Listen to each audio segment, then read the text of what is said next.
दोस्तों, आप जानते हैं कि पति पत्नी के रिश्ते को एक पवित्र रिश्ता माना गया है। ये एक ऐसा रिश्ता है जिसमें दोनों ही एक दूसरे से ज़िंदगी भर साथ निभाने का वादा करते हैं।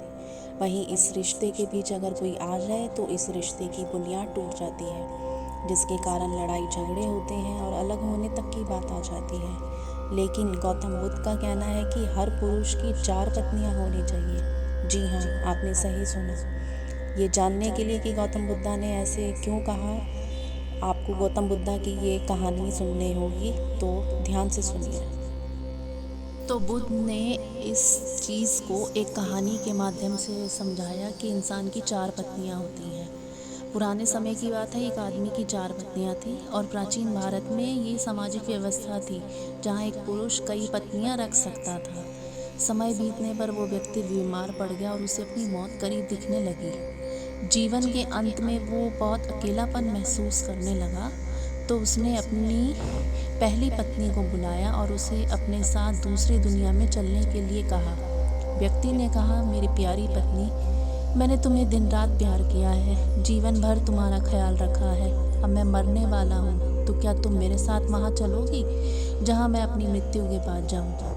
उसे उम्मीद थी कि उसकी पहली पत्नी का जवाब हाँ ही होगा, लेकिन उसने जवाब दिया, मेरे प्यारे पति, मुझे पता है कि आप हमेशा मुझसे प्यार करते थे और आपका अंत करीब है। ऐसे में अब आपसे अलग होने का समय आ गया है। अलविदा मेरे प्रिय। यानी उसकी पत्नी ने उस व्यक्ति के साथ चलने से मना कर दिया। पहली पत्नी से ना सुनने के बाद उस बीमार व्यक्ति ने अपनी दूसरी पत्नी को अपने बिस्तर के पास बुलाया और मौत के बाद के सफ़र पर साथ चलने के लिए विनती की। उसने कहा, मेरी प्यारी दूसरी पत्नी, तुम जानती हो कि मैंने तुम्हें कितना प्यार किया। कभी कभी मुझे डर लगता है कि तुम मुझे छोड़ दोगी, लेकिन मैंने तुम्हें दृढ़ता से थामे रखा। मेरी प्रिय, मेरे साथ दूसरे सफ़र पर चलो। तो दूसरी पत्नी ने जवाब दिया, प्रिय पति, आपकी पहली पत्नी ने आपकी मृत्यु के बाद आपका साथ देने से इनकार कर दिया, तो फिर भला मैं आपके साथ कैसे जा सकती हूँ? आपने मुझे केवल अपने स्वार्थ के लिए प्यार किया है।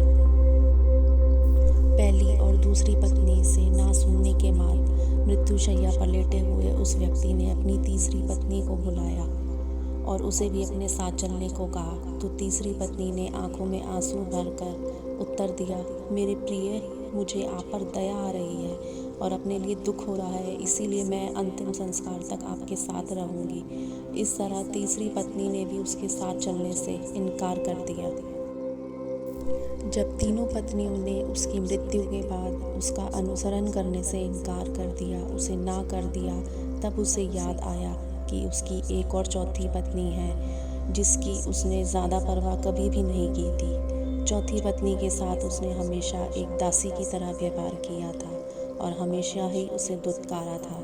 पुरुष ने सोचा कि अगर वह अब उससे अंतिम सफ़र पर साथ चलने को कहता है तो वह निश्चित रूप से ही मना कर देगी। हालांकि वो इतना ज़्यादा डरा हुआ था और इतना अकेलापन महसूस कर रहा था कि उसने अपनी चौथी पत्नी से भी दूसरी दुनिया में चलने की गुजारिश की। चौथी पत्नी ने अपनी पति के अनुरोध को तुरंत ही स्वीकार कर लिया। चौथी पत्नी ने कहा कि मेरे प्यारे पति, मैं तुम्हारे साथ जाऊंगी, कुछ भी हो मैं हमेशा आपके साथ रहने के लिए दृढ़ संकल्पित हूँ। मैं कभी अलग नहीं हो सकती। आप मुझे अपने साथ ले चलिए। यह कहानी है एक आदमी और उसकी 4 पत्नियों की। इन 4 पत्नियों का क्या मतलब है? गौतम बुद्धा ने अपनी इस कहानी के माध्यम से और इस कहानी को समाप्त करते हुए कहा कि प्रत्येक पुरुष और महिला की 4 पत्नियां या पति होते हैं और हर एक का खास मतलब होता है। तो ध्यान से सुनिए। पहली पत्नी या साथी हमारा शरीर होता है जिसे हम दिन रात प्यार करते हैं। सुबह के समय हम अपना चेहरा धोते हैं, कपड़े और जूते पहनते हैं, हम अपने शरीर को भोजन देते हैं। हम पहली पत्नी की तरह अपने शरीर का ख्याल रखते हैं, लेकिन दुर्भाग्य से जीवन के अंत में ये पहली पत्नी यानी कि हमारा शरीर हमें अगली दुनिया में नहीं ले जा सकती है। शव का अंतिम संस्कार किया जाता है। बुद्ध ने कहा, जब अंतिम सांस हमारे शरीर को छोड़ती है तो हमारे चेहरे का रंग बदल जाता है और हम अपने उज्जवल जीवन को खोने लगते हैं। हमारे प्रियजन रिश्तेदार इकट्ठा होकर विलाप कर सकते हैं, लेकिन इसका कोई फ़ायदा नहीं होता। ऐसे समय में शरीर को अंतिम संस्कार के लिए एक खुले मैदान में रख दिया जाता है और सिर्फ सफ़ेद राख बच जाती है। यह हमारे शरीर का गंतव्य है। दूसरी पत्नी का मतलब है भौतिक चीज़ें। भौतिक चीज़ें धन संपत्ति, प्रसिद्धि, पद और नौकरी को दर्शाती हैं। इन सभी भौतिक चीज़ों से काफ़ी जुड़ाव महसूस करते हैं, जिसे पाने के लिए हमने कड़ी मेहनत की है, और हम इन चीज़ों को खोने से डरते हैं और बहुत कुछ पाने की इच्छा रखते हैं, लेकिन इनकी कोई सीमा नहीं है। जीवन के अंतिम समय में ये सब चीज़ें मृत्यु तक हमारा पीछा नहीं कर सकती। हमारे भाग्य ने जो भी इकट्ठा किया है उसे हमें छोड़ना ही होगा।